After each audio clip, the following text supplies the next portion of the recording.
পুরো বছর ইবাদতের শক্তি সঞ্চয়ের মাস।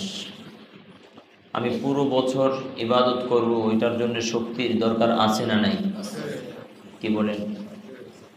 পাওয়ার হাউজে পাওয়ার নেই তো পাওয়ার সাপ্লাই হবে কিভাবে? রমজান মাসে আমি ইবাদতের জন্যে শক্তি অর্জন করব।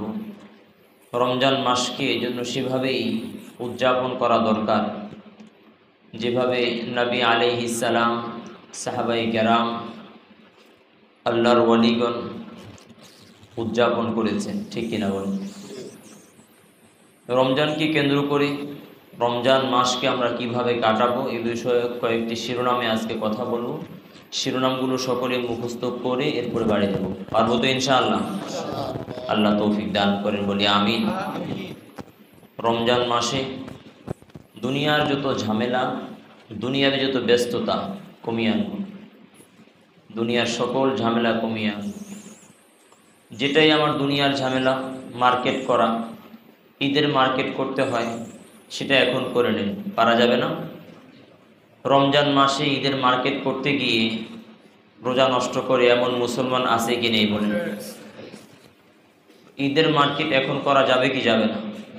বড় বড় যে বাজারগুলো আছে, যেগুলো করতে হলে দূরে কোথাও যেতে হয়, মার্কেটে ঢুকতে হয়, সেগুলো এখন করে নেওয়া যেতে পারে। রমজান মাসে পুরো দুনিয়াবী সকল ব্যস্ততা চুকিয়ে আনাছে।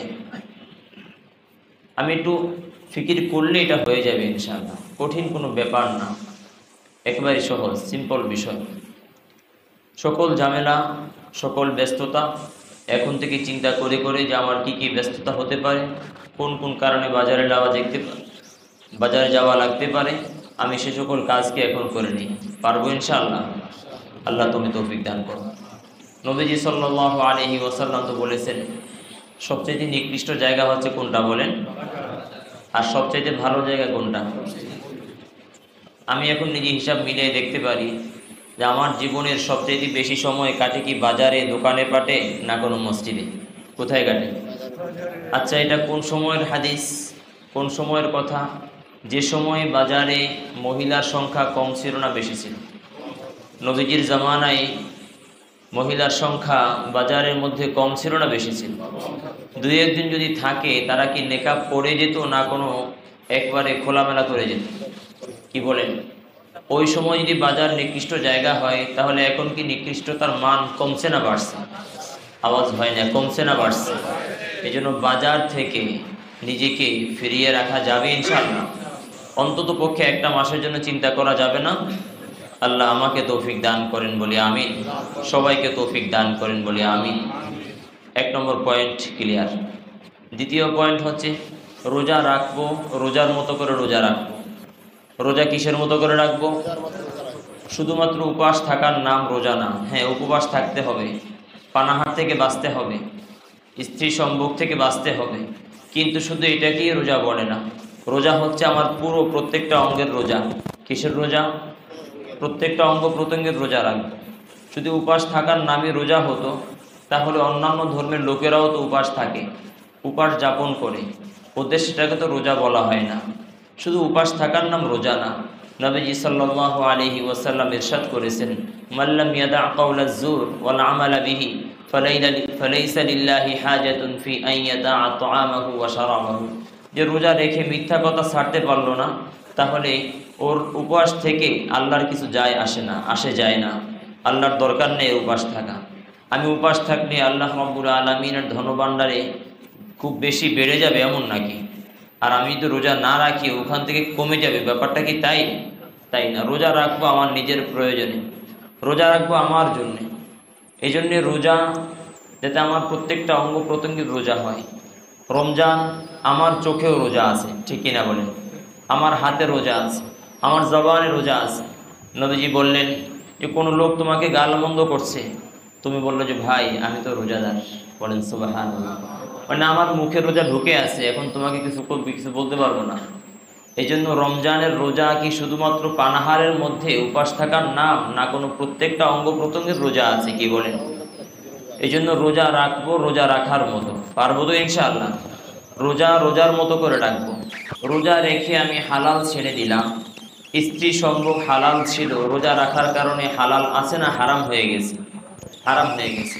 আমি পানাহার থেকে বেঁচে থেকে রোজা রাখলাম, কিন্তু আমি হারামে লিপ্ত হয়ে গেলাম, তাহলে কি ব্যাপারটা কি ভালো হলো না খারাপ হলো?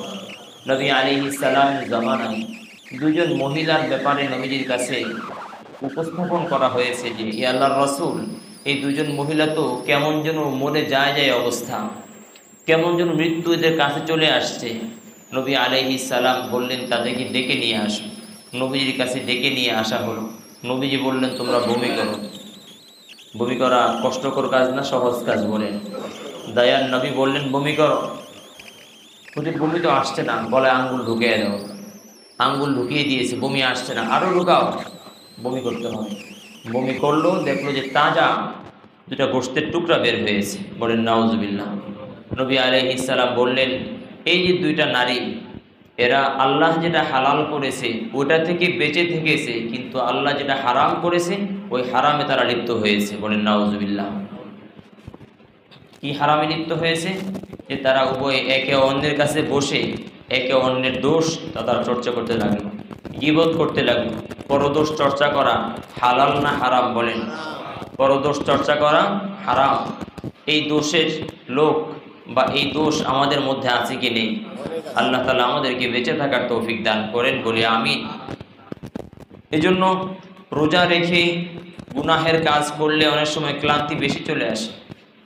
এজন্য রোজা রেখে গীবত করা যাবে? গীবত করা যাবে না। রোজা রেখে ভিন নারীর দিকে তাকানো যাবে না। আপনার মোবাইলে যদি ফেসবুকের আইকন থেকে থাকে, আপনি সেটাকে আপাতত একটু চোখের আড়ালে সরিয়ে রাখেন। ফেসবুকে এমন জরুরি কোনো কাজ তো আশা করি নেই যেটা না হলে আপনার দিন রাত কাটবে না। কি বলেন? দিন রাত চলবে না, হুজুর দেখতেই হবে আমাকে। ফেসবুকে যদি কেউ 2 মিনিটের জন্য ঢুকে, তাহলে কি 2 মিনিট সময় নষ্ট হয় না এখন আরও বেশি নষ্ট হয়? মনে হয় নষ্ট হয় না। আওয়াজ নাই।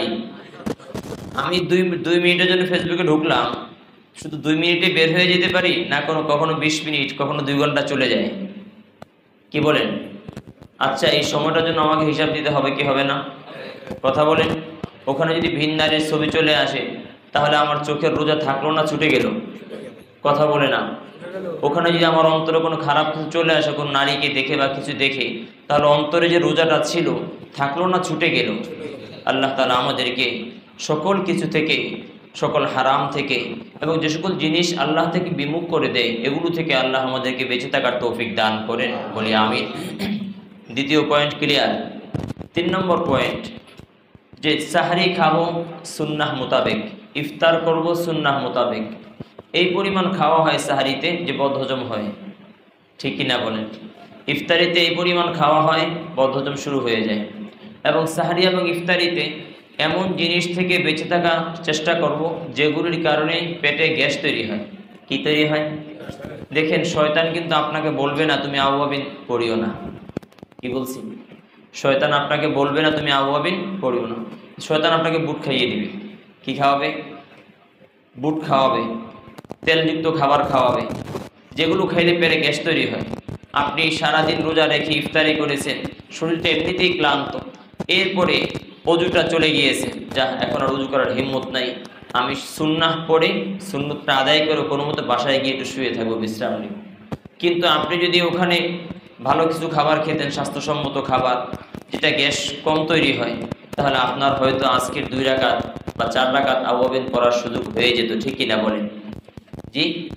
এই জন্য আপনার খাবারের ক্ষেত্রে খাবার কিছু ঢুকিয়ে, খারাপ কিছু ঢুকিয়ে দেয়া যেটা স্বাস্থ্যসম্মত না, যেটা যেটা খেলে ইবাদতের মধ্যে শক্তি খুব বেশি এটা পাওয়া যায় না, বা ইবাদতের মাঝখানে এসে সামনে এসে প্রতিবন্ধকতা তৈরি করে এমন কিছু ঢুকিয়ে দেওয়া, এটাও শয়তান করে থাকে। ঠিক কিনা বলেন? এই জন্য সাহারিতে এবং ইফতারিতে এক হচ্ছে একবারে গলা বরাবর খাবো না। নবীজি সাল্লাল্লাহু আলাইহি ওয়াসাল্লাম পেটকে কয় ভাগ করতে বলেছেন? কয় ভাগ? 3 ভাগ। তার মধ্যে খাবার কয় ভাগ? খাবার কয় ভাগ? 1 ভাগ। আপনি ভাগ করে করে খাবেন, কম খাবেন, সুস্থ থাকবেন ইনশাআল্লাহ। এবং খাবারের আইটেমে সেগুলো রাখবেন না। দেখেন একটু মুখরোচক, হুজুর খুব ভালো লাগে, আল্লাহর জন্য একটু কোরবানি করেন না, পারা যাবে না ইনশাআল্লাহ? কোরবানিটা কার জন্য করবেন? আল্লাহর জন্য কোরবানি করেন। আপনি ইফতারের সময় ওই বিষয়গুলোকে ছেড়ে দেন যেগুলো খেলে আপনার রোজা রাখতে কষ্ট হয়। মাগরিবের পরে আওয়াবিনটা পড়া হয় না। আপনি সাহরিতে ওই বিষয়গুলো বর্জন করেন যেগুলো খেলে আপনার পেটে বদহজম হবে, সারাদিন কষ্ট পাবেন। তেলাওয়াত করতে বসলে কোমরটা বাঁকা হয়ে আসে, হয় কি হয় না বলেন? এই জন্য পারা যাবে ইনশাআল্লাহ। তাহলে সাহারি খাবো সুন্নাহসম্মত পদ্ধতিতে খাবো, এবং ইফতারি একইভাবে। ইফতারি এবং সাহরিতে ওই সকল খাবার বর্জন করব যে সকল খাবারের কারণে আমার অজু রাখতে কষ্ট হয়ে যায়, দীর্ঘ সময় ধরে ইবাদতে শক্তি পাওয়া যায় না। আপনি খেজুর খান, পুষ্টিসম্মত আরও যে সকল খাবারগুলো আছে সেগুলো খেতে পারেন, এতে করে ইবাদতের মধ্যে শক্তি পাওয়া যাবে। আল্লাহ তৌফিক দান করেন বলে আমিন। তৃতীয় পয়েন্ট ক্লিয়ার। 4 নম্বর পয়েন্ট, কোরআন মাজিদের তেলাওয়াত। বারবার একই আলোচনা আসছে। আমি গত এই সময়ে এই আলোচনাও করেছিলাম যে কোরআন মাজিদের তেলাওয়াতের গুরুত্বের ব্যাপারে। দেখেন, রমজান মাস কোরআনের মাস। রমজান মাস কিসের মাস? আওয়াজ নাই। রমজান মাস কোরআনের মাস। কোরআন মাজিদের জন্যেই আপনি একটা লাইন ফিক্সড করেন, আমি এতটা থেকে এতটা, অথবা আমি প্রতিদিন 2 পারা 3 পারা বা 1 পারা তেলাওয়াত করবই করব। আমার জান যাবে অথবা যাবে না, এভাবে চিন্তা করেন। ইনশাআল্লাহ মরবেন না, তেলাওয়াত হবে, পারা যাবে ইনশাআল্লাহ, পারা যাবে ইনশাআল্লাহ। দেখেন, আমি নিজের কাছে ভালো থাকতে চাই। আমার একটা নফস আছে না, এর কাছে আমি সবসময় ভালো থাকতে চাই। কখনো আমার নিজের কাছে নিজেকে খারাপ মনে হয় না। কিন্তু আপনি যদি এটা রুটিন করেন যে আমি প্রতিদিন 1 পারা তেলাওয়াত করব, আপনি গতকাল তেলাওয়াত করলেন না, আপনি রুটিন দেখলেন গতকাল তেলাওয়াত করি নাই, তাহলে নিজের কাছে নিজেকে ভালো মনে হয়েছে না একটু খারাপ মনে হয়েছে? একটু খারাপ মনে হয়েছে না? এই গতকালের এই খারাপ মনে হওয়াটা, এই রুটিনটা আপনাকে সামনের দিনে ঠিক হতে সহায়তা করবে। কি বলছি? গতকালের এই যে একটা ডাটা আপনার সামনে চলে এসেছে, গতকাল আমার তেলাওয়াত হয়েছে আধা পারা, টার্গেট ছিল 1 পারা, টার্গেট ছিল 1 পারা, তেলাওয়াত করেছি 10 পৃষ্ঠা বা 15 পৃষ্ঠা, টার্গেট পুরা হয় নাই। উফো, তাহলে কালকে আমাকে আরেকটু সময় দিতে হবে। এই যে একটা চিন্তা, এই চিন্তা শয়তান আপনাকে করতে দিবে না। এই চিন্তা শয়তান আপনাকে করতে দিবে না।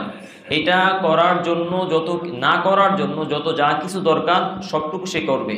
আপনাকে সে লিখতে দিবে না, আপনাকে সে বুঝতে দিবে না, আপনাকে সে এই যে একটা হিসাব রাখা এটা করতে দিবে না। আপনি এখন থেকে এটা করেন যে শুধু তেলাওয়াতের হিসাব করব, আমি প্রতিদিন কয় পৃষ্ঠা তেলাওয়াত করব, চিন্তা করেছি কতটুকু করেছি। অন্যথায় দেখবেন হায়াত শেষ হয়ে গেছে, কিছু করা হয়নি। ঠিক কিনা বলেন? রেত চিনেন? রেত যেটা দিয়ে দা বটি ধারালো করা হয়, ওটা একটু ধারালো থাকে না? কি বলেন? এ রেতের উপরে চিনি পড়েছে। কি পড়েছে? চিনি। বিড়াল এসে খাওয়া শুরু করলো। বিড়াল 1 মিনিট খাওয়ার পরে দেখলো, উফু, এত কিন্তু সাদা চিনি ছিল, এখন লাল চিনি হয়ে গিয়েছে। লাল চিনি কেনার জন্য আমরা যাই না মার্কেটে, বিড়াল ওখানে লাল চিনি পেয়েছে, এখন সে আরও বেশি করে খাইতে শুরু করলো। 5 মিনিট খাইলো, খাওয়ার পরে দেখলো চিনিও শেষ, জিব্বাও শেষ। কি হলো? চিনিও শেষ, জিব্বাও শেষ। দেখবেন আপনার হায়াতটা এমন, আজকে হুজুর আজকে তো পারি নাই তেলাওয়াতটা, আজকে অফিসে কাজ ছিল, আগামীকাল পারি না, হচ্ছে মেয়েটার জন্য একটা বিয়ের প্রস্তাব আসছিল, সেখানে সময় চলে গেছে, এরপরের দিন পারি নাই, শরীরটা খারাপ ছিল, তারপরের দিন পারি নাই, আমার বন্ধুর ছেলেটার বিয়ে, আমাকে যেতেই হবে, তারপরের দিন পারি নাই, হুজুর কী করব, খুব ইচ্ছা ছিল আজকে করবই করব, কিন্তু কি করার, ওয়াইফটা অসুস্থ হয়ে পড়েছে, তাকে হসপিটালে নিয়ে গিয়েছিলাম। আপনি দেখেন 30 দিন কমপক্ষে 60টা ওজন আপনার সামনে চলে আসবে। আপনি এগুলো গিয়ে আল্লাহর সামনে পেশ করেন, আমার সামনে না, আপনি এগুলো গিয়ে আল্লাহর সামনে পেশ করেন, আপনার নিজের সামনে পেশ করেন। আপনি আপনার নিজেকে হিসাব করে দেখেন, ওফো, জীবনটা কে দিল বলেন আমাদেরকে? জীবন কে দিয়েছে? আমার বন্ধুরা যে কবরে চলে গিয়েছে, ওকে তো নিয়ে গেছে আল্লাহ, আমাকে যে হায়াতটা দিল এটা কে দিয়েছে? আল্লাহ দিয়েছে। আমার এমন কি আছে যে আমার এমন কি আছে যেটার কারণে আল্লাহ তাআলা আমাকে দিবেন? আমার তো কিছু নাই, আমি তো নাফরমানিতে কাটাইতেছি, ওজোরের শেষ নাই আমার জীবনে। মসজিদে তেলাওয়াত হয়, একটু লম্বা কেরাত তেলাওয়াত হয়, শুধু এখানেই হয়। আশপাশ মসজিদগুলো খোঁজ খবর নিয়েছে আমি, ওরাও তেলাওয়াত করে, আলহামদুলিল্লাহ ভালো তেলাওয়াত করে, তো একটু ছোট হয় ওখানে। কিন্তু এখানে কেন লম্বা হয় এটা নিয়ে আপত্তি আছে কি নেই বলেন? কথা বলেন না কেন? হুজুর কেন এত লম্বা কেরাত তেলাওয়াত হয়? নবীজি তো এক সাহাবীকে রাগ করেছিলেন লম্বা কেরাত তেলাওয়াত করার কারণে। কি সুন্দর দলিল, কি সুন্দর হাদিস। যিনি তেলাওয়াত করেন তার সামনে হাদিস নেই, কথা বলেন না কেন? যিনি তেলাওয়াত করেন তার সামনে হাদিস নেই, তা হাদিস দেখান কেন এখানে এসে? কি দরকার? আপনি যদি বুঝতে চান বুঝতে আসেন, দলিল এখানে কেন দেয়া দরকার? নবী আলাইহিস সালাম মুআজ বিন জাবাল রাদিয়াল্লাহু আনহুকে তেলাওয়াত দীর্ঘ করেছিলেন। দীর্ঘ মানে কি? তিনি এশার নামাজে সে সূরা বাকারা পড়েছেন 2.5 বার, যেটা সুন্নত থেকে অনেক দূরে। তো সুন্নাহসম্মত কেরাত এটা তো হচ্ছে আমাদের আইডল, ঠিক কিনা বলেন? কারণ আপনি যদি ওই যে 2.5 পারার দলিল দিয়ে এখানে 3 পৃষ্ঠা তেলাওয়াত করা হয়, এটাকে নাকচ করার চেষ্টা করেন, তাহলে আপনি কি বুঝলেন না কোনটা? আপনি তো বুঝেন না ঠিক মতো, তো কেন দলিলগুলো পেশ করে থাকেন এখানে এসে? এই জন্য শয়তান আমার পিছনে লেগে আছে, শয়তান আমাকে গোমরাহ করতে চাচ্ছে, শয়তান আমাকে আপন জায়গা থেকে সরিয়ে দিতে চাচ্ছে। কিন্তু শয়তানের কথা শোনা যাবে? শোনা যাবে না ভাই। ওজোর থাকবে, বার্ধক্যের ওজোর থাকবে, যৌবনের ওজোর থাকবে, সব দিকের ওজোর থাকবে। আপনি যখন যৌবন ছিলেন তখন আপনার ওজোর ছিল, ঠিক কিনা বলেন? কথা বলে না? এমন না যে বার্ধক্যে এসে ওজোর পারি না, যৌবনে আরো বড় ওজোর ছিল। এই যৌবনের উচ্ছলতা, এখন তো মসজিদ না, এখন তো হচ্ছে কোথায়? বাজার আর ক্লাব। তখন তো ওজোর ছিল, তো জীবনটাকে ওজোরে কাটিয়ে দিব, কি বলেন? জীবন কি এটার জন্যই? ওমা খলাকতুল জিন্না ওয়াল ইনসা ইল্লা লিয়াবুদুন, এর অর্থ কি? যে আমি জিন আর মানবকে সৃষ্টি করেছি আমার ইবাদতের জন্যে। এটা কি বুঝছে এখান থেকে? কি বুঝায় এই আয়াতের আবেদনটা কি? কিন্তু আমার তো ওজোরের শেষ নেই, এই জন্য একটা টাইম ফিক্সড করা যাবে ইনশাআল্লাহ। কথা বলে না? বলেন ইনশাআল্লাহ। তেলাওয়াতে কোরআনের জন্য। কিসের জন্য? কোরআন মাজিদের তেলাওয়াতের জন্যে। কোরআন মাজিদের তেলাওয়াতের জন্য টাইম ফিক্সড করে আমরা তেলাওয়াত করবো। আল্লাহ তুমি তৌফিক দান করো। 4 নম্বর পয়েন্ট আমাদের ক্লিয়ার। 5 নম্বর হচ্ছে পুরো বছরে যা করেছি না করেছি, রমজান মাসটাকে এভাবে কাটাই যে 5 ওয়াক্ত নামাজ আমি তাকবীর উলার সাথে পড়বো। কিসের সাথে পড়বো? কথা বলেন। তাকবীর উলার সাথে পড়বো। তাকবীর উলার সাথে নামাজ পড়লে অনেক ফজিলত আছে। তাকবীর উলার সাথে নামাজগুলো আদায় করবেন। আল্লাহ আমাকে তৌফিক দান করেন বলে আমিন। নবীজি সাল্লাল্লাহু আলাইহি ওয়াসাল্লাম ইরশাদ করেছেন, নবীজির খাদেম ছিলেন আনাস রাদিয়াল্লাহু আনহু বর্ণনা করেছেন, যে ব্যক্তি 40 দিন তাকবীর উলার সাথে নামাজ পড়বে। কয়দিন? 40 দিন। আল্লাহ রাব্বুল আলামিন তাকে 2টা সার্টিফিকেট দিবেন। কয়টা সার্টিফিকেট? 2টা। 1 নম্বর হচ্ছে মুনাফিকের খাতায় তার নাম উঠবে না। 1 নম্বর কি? মুনাফিকের খাতায় তার নাম উঠবে না। 2 নম্বরটা হচ্ছে জাহান্নামীদের খাতায় তার নাম উঠবে না। 2 নম্বরটা কি? আমরা কি জাহান্নাম থেকে বাঁচতে চাই কি চাই না? বলেন। সবাই চান? তারা আওয়াজ করে বলেন, জাহান্নাম থেকে বাঁচতে চাই কি চাই না? বাঁচতে চাই। আল্লাহ আমাদেরকে বাঁচার তৌফিক দান করেন। মুনাফিক থেকে বাঁচতে চাই কি চাই না? আল্লাহ তো বলেছেন, ও মুনাফিক, ওর অবস্থান হচ্ছে জাহান্নামের একেবারে তলদেশে। ইন্নাল মুনাফিকিন ফি দারকিল আসফালি মিনান নার। জাহান্নামের একেবারে তলদেশে মুনাফিকের অবস্থান। আমরা নেফাকি থেকে বাঁচতে চাই, বলেন আমিন। এই জন্য 5 ওয়াক্ত নামাজ জামাতের সাথে পড়া যাবে ইনশাআল্লাহ। শুধু জামাতের সাথে না, তাকবীর উলার সাথে পড়বো। কিসের সাথে পড়বো? তাকবীর উলার সাথে পড়বো। ওই দেখেন সার্টিফিকেটের অনেক মূল্য আছে, আছে কি নেই? মানুষ বৃদ্ধ হয়ে যায়, এরপরও বিভিন্ন সার্টিফিকেট অর্জন করে। কেন করে? যদি কাজে লেগে যায় হুজুর, তখন পাবো কোথায়? কি বলেন? যদি কাজে লেগে যায় পাবো কোথায়? তা আপনার যদি এটা কাজে লেগে যায় পাবেন কোথায়? মৃত্যুর পরে বললো যে তোমার 40 দিনের তাকবীর ওরা সার্টিফিকেট দেখাও। আল্লাহ নাই তো। মুনাফিকের খাতা তোমার নামটা উঠিয়ে দিব, তাহলে তখন অবস্থাটা কি হবে? এই জন্য পারা যাবে ইনশাআল্লাহ, পারা যাবে ইনশাআল্লাহ। রমজান মাসে এই চেষ্টাটা করেন। পুরো বছর তো কাটিয়েছি, পুরো বছর তো আল্লাহ আমাকে সুযোগ দিয়েছেন। রমজান মাস একটা মাস, এখন থেকে শুরু করেন, আজকে থেকে শুরু করেন যে আল্লাহ আমি 40 দিন, কমপক্ষে 40টা দিন তাকবীর উলার সাথে নামাজ পড়ার চেষ্টা করব। আল্লাহ আমাদের সবাইকে তৌফিক দান করেন, সকলে বলি আমিন। সুন্নত এবং নফলের পাবন্দি করব। 6 নম্বর যে আলোচনা আমাদের, সুন্নত এবং নফলের প্রতি খুব পাবন্দি করব। নবী আলাইহিস সালাম বলেছেন, যে ব্যক্তি প্রতিদিন 12 রাকাত সুন্নত নামাজ আদায় করবে, আল্লাহ তার জন্য জান্নাতকে ওয়াজিব করে দিবেন। জান্নাতে একটা ঘর বানিয়ে দিবেন আল্লাহ তাআলা। 12 রাকাত সুন্নত কিভাবে? ফজরের আগে কয় রাকাত? জোহরের আগে 4 রাকাত, 4 2 6। জোহরের পরে 6 2 8, তারপরে মাগরিবের পরে 8 2 10, এশার পরে 2 রাকাত পড়া যাবে ইনশাআল্লাহ। দেখেন, যে ব্যক্তি চিন্তা করে বাসা থেকে বের হওয়ার সময় আমি মসজিদে এসে আগে সুন্নত পড়ব, তাহলে কি তার তাকবীরটা ছুটবে? কি বলেন? যে চিন্তা করে আমি মসজিদে এসে আগে তাহিয়াতুল ওযু পড়ব, তার তাকবীরটা ছুটবে? ছুটবে না। দেখেন, বিল্ডিংয়ে যদি রং করে, বিল্ডিংয়ের উপরে যদি আস্তর লাগায়, এরপর টাইলস লাগায়, তাহলে যে মূল যে বিল্ডিংটা আছে সেটা অক্ষত থাকে কি থাকে না? বলে সেটা অক্ষত থাকে না।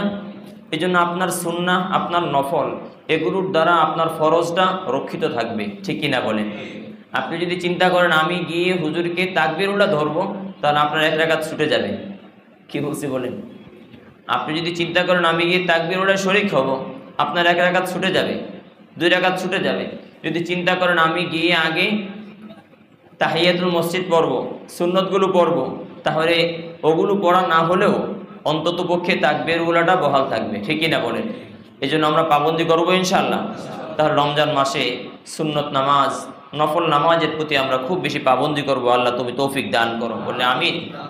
হারাম থেকে বেঁচে থাকবো, হারাম উপার্জন থেকে বেঁচে থাকবো।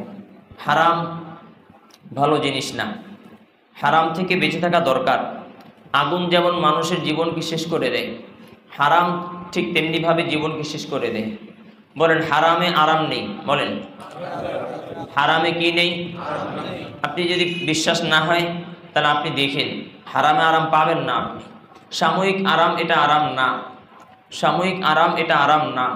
আরাম তো হচ্ছে যেটা যেটা একবার শুরু হয় আর শেষ হয় না, যেটা একবার শুরু হয় আর শেষ হয় না। আপনি নামাজ কালাম সব পড়লেন, কিন্তু আপনার গোশত হারাম দিয়ে তৈরি। কি বলছি? আপনার গোশত হারাম দিয়ে তৈরি, আপনার রক্ত হারাম দিয়ে তৈরি, আপনার গায়ের পোশাক হারাম টাকায় কেনা, আপনার মাথার টুপি হারাম টাকায় কেনা, তাহলে আপনার ইবাদত কবুল হবে কিভাবে? কি বলেন? মুসাফির অবস্থা দোয়া আল্লাহ রাব্বুল আলামিন কবুল করে থাকেন। মুসাফিরের দোয়া আল্লাহ তাআলা ফেরান না। কিন্তু নবী আলাইহিস সালামের হাদিস যে এক লোক সে সফর করতে করতে এমন হয়েছে তার মাথা ধুলোমলিন হয়ে গিয়েছে। মরুভূমি দিয়ে সফর করলে, দীর্ঘ সময় সফর করলে গায়ে ধুলাবালি পড়ে কি পড়ে না? বলেন, ধুলাবালি পড়ে। যে তার চেহারা ধুলোমলিন, তার কাপড় চোপড় ধুলোমলিন, তো সে এখন আল্লাহর কাছে দোয়া করতেছে, 2 হাত তুলেছে। তো রাসূল বলেন, আন্না ইউস্তাজাবু লাহু দাওয়া, কিভাবে তার দোয়া কবুল হবে? অমালবাসুহু হারাম, মাশরাবুহু হারাম, তার শরীরের পোশাক এটা হারাম টাকায় কেনা, তার গোশত মাংস হারাম দিয়ে তৈরি, ওর দোয়া কবুল হবে কিভাবে? এই জন্য অথচ সে মুসাফির, মুসাফিরের দোয়া কবুল হয়, কিন্তু সে হারাম খেয়েছে, হারাম পরিধান করেছে। এই জন্য রমজান মাসে হারাম খাওয়া যাবে না। কি করা যাবে না? হারাম খাওয়া যাবে না। শুধু কি রমজান মাসেই হারাম থেকে বেঁচে থাকতে হবে, না কোনো পুরো বছর হারাম থেকে বেঁচে থাকতে হবে? আমাদের এক মুসল্লি, ওনার এক রিলেটেড ব্যাংকে চাকরি হবে, আমাকে বললেন, হুজুর কি করতাম বলেন? বলেছি, চাকরিটা আপনি নিয়েন না। কি বলছি? যে আপনি ওখানে যায়েন না। তো উনি যায় না, আলহামদুলিল্লাহ। বললেন যে হুজুর একটু যাক না, আবার ফিরে আসবে। তখন বলেছি যে দেখেন, সাপ যদি জালে আটকায় তো ছুটানোর জন্য চেষ্টা করে না, কিন্তু যত বেশি চেষ্টা করে কি ছুটে না আরও পেঁচায়? কথা বলেন, ছুটে না পেঁচায়? আরও পেঁচায়। কারণ দেখবে যে এখানে তো অনেক ভালো আছি, অল্প টাকায় বেশি বেতন, এখন আরেকটা হালাল চাকরির অফার আসছে, ওখানে হচ্ছে কাজ বেশি বেতন কম, না ওখানে যাব না, আমি আরেকটা খুঁজবো, দেখি আচ্ছা আরেকটা অফার আসে কি না হালালের, হালাল চাকরির। তো এইভাবে করতে করতে জীবন শেষ। কি হয়ে গেল? জীবন শেষ হয়ে গেল। হারামের মধ্যে রূপে থেকে থেকে জীবন শেষ হয়ে গেল। তাহলে সে কী করলো জীবনে? আর এই জন্য হারামের মধ্যে হারাম উপার্জন করা যাবে? করা যাবে না। আল্লাহ আমাদেরকে তৌফিক দান করেন, বলি আমিন। তাহলে হারাম দিয়ে আমরা সাহরি, ইফতারি এবং আমাদের যে কেনাকাটা, এগুলো হারাম ব্যবহার করব না, হারাম উপার্জন করব না। রমজান মাস আসলে জাকাত দিব আমরা। জাকাত রমজানের সাথে সম্পৃক্ত না, কিন্তু আমাদের সমাজের একটা চিত্র হচ্ছে তারা রমজান মাসে জাকাতগুলো দিয়ে থাকেন, কিন্তু সমাজের মধ্যে সকল মানুষ জাকাত দেয় না। এটা ভালো কোনো লক্ষণ না। আসলে জাকাতের টাকা, যে টাকা আমি দেখছি যে জাকাত দিলে সম্পদ কমে যায়, যে কেউ 1 কোটি টাকার মালিক তার সম্পদে জাকাত আসছে 2.5 লক্ষ টাকা, 2 কোটি টাকার মালিক, জাকাত এসেছে হলো 5 লক্ষ টাকা। এখন সে দেখলো আল্লাহ 5 লক্ষ টাকা চলে যাবে। দেখেন আপনার শরীরে যদি একটা ফোড়া উঠে, 20 ফোড়া, ওই ফোড়াটা উঠলে শরীরটা কি ফুলা দেখা যায় না কোনো আরও একবারে চাপানো দেখা যায়? কোনটা? ফুলা দেখা যায় না? কিন্তু এই ফুলাটা কি আপনার জন্য ভালো না ক্ষতিকর? কি বলেন? তো জাকাতে যে টাকাটা আপনার সম্পদের সঙ্গে মিশে আছে, এটা দেখা যাচ্ছে যে আমার সম্পদটা খুব বেশি বেশি। কারণ 2 কোটি থেকে 5 লক্ষ টাকা যদি বিয়োগ করি তাহলে তো আমার এখানে 1,95,00,000 টাকা থাকলো, সম্পদ বাহ্য তো কমে গেছে। কিন্তু যদি 2 কোটি পুরোটাই থাকে তখন দেখা যায় না পুরোটাই তো আছে, কিন্তু এটা আপনার জন্য ভালো কোনো লক্ষণ না, এটা খারাপ লক্ষণ। এটা আপনার সম্পদকে বাকি যেগুলো আছে এগুলোকে শেষ করবে, ঠিক কিনা বলেন? বাকি যেগুলো আছে এগুলোকে শেষ করবে। এটা কিয়ামতের দিন আল্লাহ রাব্বুল আলামিন এই সম্পদকে আকৃতি দিবেন, সাপের আকৃতি। কিসের আকৃতি? সাপের আকৃতি। যে সাপের বিষ বেশি ওই সাপের মাথার টেকো হয়, মাথায় চুল থাকে না। যে টেকো মাথার সাপ, ওই সাপ এর আকৃতি আল্লাহ দিবেন। ওই সাপ হা করবে, হা করে এভাবে ধরবে, তার 2 চোয়ালে ধরবে, সিদকাইহি 2 চোয়ালে ধরে বলবে, আমি তোর হলাম ডিপিএস, আমি তোর এফডিআর, আমি তোর লকার। যে সম্পত্তি জাকাত দিলি না আমি তোর সেটা এখন খা, সম্পদ খা। আনা কানজুক আলা মালুক আনা মালুক, আমি তোর সঞ্চিত ধন, তোর মাল। এই সম্পদ আমার, এই সম্পদ, যে সম্পদ আমি জাকাত দেই নাই ওই সম্পদ আমার জন্য কোনো কাজে আসবে না। আজকে মরলে এই সম্পদ আগামীকাল কার হবে? জাকাত না দিয়ে শাস্তিটা পাবে কে? আমি না ওয়ারিসরা? বলেন, শাস্তি আমি পাইলাম, সম্পদ ভোগ করেছে কারা? আমার ওয়ারিসরা। এই জন্য আপনি জাকাতের সম্পদ কখনো মিশিয়েও রাখবেন না, ভিন্ন করে রেখে দেন। এটাকে জাকাতের বছর শেষ হলে কাউন্ট করে এটাকে পৃথক করে ফেলেন, সেপারেট করে ফেলেন। এটাকে একত্র করতে দিয়েন না, যাতে করে এমন না হয়ে যায় যে আজকে না কাল করতে করতে জাকাতের কথা ভুলে গিয়েছেন আপনি। প্রয়োজন 10 টাকা বাড়িয়ে দেন, কম দিয়েন না। 10 টাকা বাড়িয়ে দেন, কম দিয়েন না। জাকাত দিয়ে দিব রমজান মাস, এর সাথে জাকাত সম্পৃক্ত না থাকলেও আমাদের সমাজে চিত্র হচ্ছে যে আমরা রমজান মাসে জাকাত দিয়ে থাকি। তারাবি পড়ব। তারাবির নামাজ অনেক গুরুত্বপূর্ণ নামাজ। তারাবির নামাজ এটা রমজানের একটি বিশেষ আমল। তারাবির নামাজ 8 রাকাত না 20 রাকাত? বলেন, তারাবির নামাজ কয় রাকাত? এখন কেউ কেউ বলে থাকে তারাবির নামাজ 8 রাকাত। আপনি যদি 8 রাকাত মনে করে থাকেন, আর যদি 8 রাকাত পড়তেই হয় আপনাকে, আপনি বাসায় পড়েন। আপনি মসজিদে এসে 8 রাকাত পড়ে সামনের কাতার থেকে এখান থেকে সবাইকে ডিঙ্গিয়ে, সবাইকে হাতে পা নাড়িয়ে আপনি চলে যাবেন। এই চিত্রটা ভালো দেখায় না খারাপ দেখায়? আপনারাই বলেন, কথা বলে না। এই চিত্রটা কেমন দেখায়? খারাপ দেখায়। যদি কারো পড়তেই হয়, যেহেতু আমি দেখেছি হাদিসের মধ্যে 8 রাকাত, আমি দেখেছি হাদিসের মধ্যে 8 রাকাতই আছে, আমি 8 রাকাতই পড়বো, আপনি বাসায় পড়তে পারেন, অথবা বারান্দা এক কোণায় পড়তে পারেন। আপনি চুপে চুপে চলে যান। আপনি কেন এদের নামাজের মধ্যে ঘাটতি সৃষ্টি করছেন? কেন যারা নামাজ পড়ছে ওদের গায়ে হাত পা লাগিয়ে আপনি এভাবে চলে যাচ্ছেন? এটা তো ভালো কোনো লক্ষণ না। নবী আলাইহিস সালামের সাহাবী ওমরে ফারুক রাদিয়াল্লাহু আনহু তারাবি কয় রাকাত পড়েছেন? বলেন। ওসমান রাদিয়াল্লাহু তাআলা আনহু তারাবি কয় রাকাত পড়েছেন? বলেন। নবীজি বলে গিয়েছেন যে দিন কোনটা মানবো জানা? কোনটা দিন মানবে তুমি? সুন্নতি ওয়া সুন্নাতুল খুলাফায়ে রাশিদিন। সুন্নতি আলাইকুম বিসুন্নতি ওয়া সুন্নাতিল খুলাফায়ে রাশিদিন। যে তোমাদের কর্তব্য, তোমাদের উপর আবশ্যক হচ্ছে আমার যে রীতিনীতি, আমার যে সুন্নাহ, আমার যে আমল, এই আমলকে তোমাদের অনুসরণ করা জরুরি। এবং আমার খুলাফায়ে রাশিদ যারা, আমার পরবর্তীতে যে 4 জন খলিফা আছে, এই খলিফাদের যে সুন্নাহ এটাকেও তোমাদের আমলে নেয়া এটাও জরুরি। তাহলে ওমর রাদিয়াল্লাহু আনহু কত নম্বর খলিফা ছিলেন? বলেন। দ্বিতীয় খলিফা। কত নম্বর খলিফা? ওসমান রাদিয়াল্লাহু আনহু কততম খলিফা ছিলেন? 3 নম্বর খলিফা ছিলেন। এই জন্য তারাবি 20 রাকাত। 8 রাকাত যদি কারো পড়তে মনে চায় আপনি বাসায় পড়তে পারেন, অথবা আপনি একেবারে বারান্দায় পড়তে পারেন। আপনি সামনের কাতারে এসে, মাঝখানে এসে, এমন জায়গায় এসে যেখান থেকে আপনি বের হলে অন্যদের কষ্ট হবে, এই কষ্ট আপনি দিতে যায়েন না। তো আজকে কয়েকটি গুরুত্বপূর্ণ পয়েন্ট নিয়ে আলোচনা করা হলো। শেষ যে পয়েন্ট আমি আলোচনা করব সেটি হচ্ছে রমজান মাসে একটি রমাজান প্যাকেজ নির্ধারণ করেন। সেটি হচ্ছে আপনার আত্মীয়দের মধ্যে বা আপনার পাড়াপড়শির মধ্যে কিছু লোক এমন আছে যারা গরিব, যারা ইফতারের সময় ভালো খাবার খেতে পারেন না, যারা সাহরির সময় একটু ভালো খাবেন তা খেতে পারেন না, যারা ঈদের সময়, যাদের ঈদের সময় আপনার আনন্দ কাটে আর ওদের চোখ দিয়ে পানি ঝরে, এমন লোক আছে কি নেই বলেন? সমাজের মধ্যে দুটি শ্রেণী, তাদের অনেক কষ্টে দিন কাটে। একটা হচ্ছে নিম্নবিত্ত আর একটা হচ্ছে নিম্ন মধ্যবিত্ত। কি বলছি? একটা হচ্ছে নিম্নবিত্ত আর একটি হচ্ছে নিম্ন মধ্যবিত্ত। নিম্নবিত্ত যে, সে হয়তো মানুষের কাছে চেয়ে চেয়ে খুঁজে খুঁজে নিতে পারে এবং সে যে গরিব অন্যের সামনে সে প্রকাশ করতে পারে, অন্যের কাছে সে হাত বাড়াতে পারে।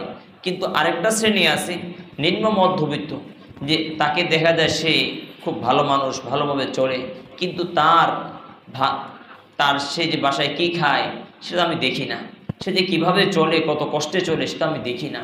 এই জন্য আপনার কাজ হচ্ছে আপনি খুঁজে খুঁজে তাকে বের করেন, নিম্ন মধ্যবিত্তকে খুঁজে বের করেন, আপনি খোঁজ নিয়ে নিয়ে বের করে করে আপনি তাকে হালকা সাহারির জন্যে, ইফতারির জন্যে আপনি তার বাসায় পৌঁছিয়ে দেন। ইফতারি এবং সাহারির জন্য ঢোল পিটিয়ে দেয়ার চাইতে গোপনে দেয়াটা অনেক ভালো, অনেক ভালো এটা। কারণ আমি এই নেক কাজ করতেছি আমার জন্যে। কার জন্যে বলেন? আমি নেক কাজটা করতেছি আমার জন্য, এই জন্য এর সওয়াব আমার আমলনামায় লেখা হবে। আপনি রাতের অন্ধকার নিজে নিয়ে যান তার বাসায়, গিয়ে চুপে চুপে তাকে দিয়ে আসেন, শুধু আপনি জানেন আর আল্লাহ জানেন, এর সওয়াব লেখা হবে কি হবে না বলেন? আল্লাহ তাআলা আমাদেরকে এই যে বয়ানগুলো নিয়ে আলোচনা করা হলো, আল্লাহ রাব্বুল আলামিন আমাদেরকে এগুলোর উপরে আমাকে এবং সবাইকে আমল করার তৌফিক দান করেন। সকল বলি আমিন। দুরূদ শরীফ পড়ি।